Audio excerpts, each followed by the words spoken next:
Valentin Ferranti.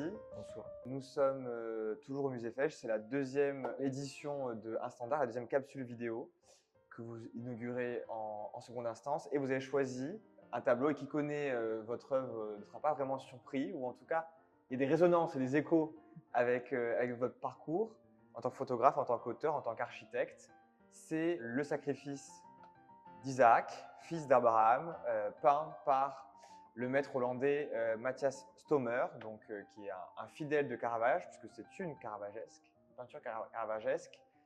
Ça a été un choix, mais pourtant ça n'a pas été un choix si évident. Vous avez quand même longuement hésité.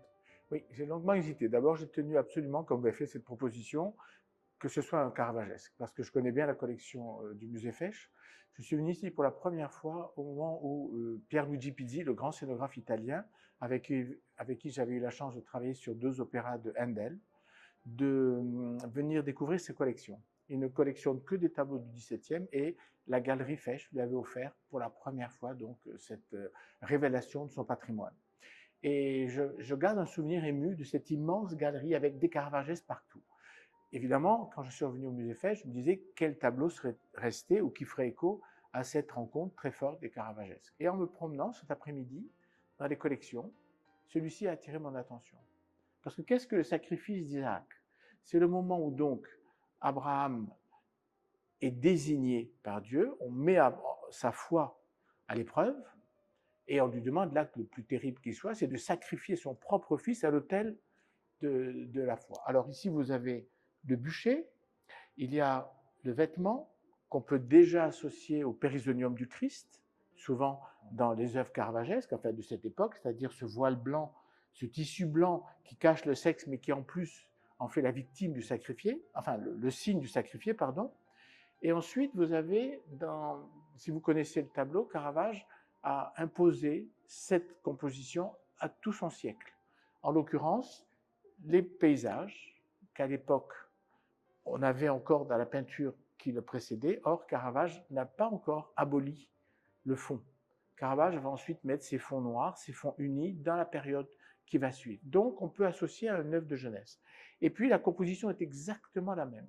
Et Caravage va pousser plus à l'extrême, c'est pour ça qu'il y a une retenue dans le tableau de Stomer, puisque lui aussi, évidemment, Caravage maintient ce geste avec une violence inouïe, mais j'ai voulu ressentir les variations par rapport au tableau, le modèle finalement, imposé par Caravage. Alors, en quoi il consiste? La première, pour finir sur lui, la première, c'est la compassion de l'ange. Il y a une douceur chez lui, or, il n'y a pas de regard croisé. Si vous voyez, l'ange est plus intérieur, il est plus tourné vers son émotion. Abraham est totalement surpris, il n'a pas vu l'ange arriver. Il faut préciser que l'ange a des ailes de vautour, enfin d'oiseau de proie. Il n'a pas du tout les ailes blanches, c'est-à-dire très évaporées. C'est un ange incarné comme un oiseau de proie. À la fois, il retient son geste, mais sans violence. Il y a la théâtralité, évidemment, toute cette ligne qui va conduire vers la victime. Et puis, bien sûr, il y a, et c'est là le punctum de l'œuvre, c'est ce regard complètement résigné ailleurs aussi de la victime. Il n'y a aucune résistance. Or, Caravage exprime dans son tableau le cri d'effroi. Quand j'ai abordé ce tableau, j'ai immédiatement réveillé la source et j'essaie de voir ce qu'au fond un peintre hollandais a pu tirer du sujet. Or, en fait, il est hollandais, mais il n'a rien de hollandais parce qu'il a fait toute sa carrière en Italie. Il est arrivé à Rome, il a été à Naples, il a vraiment compris à travers justement le contraste et la puissance de Caravage que c'était son maître.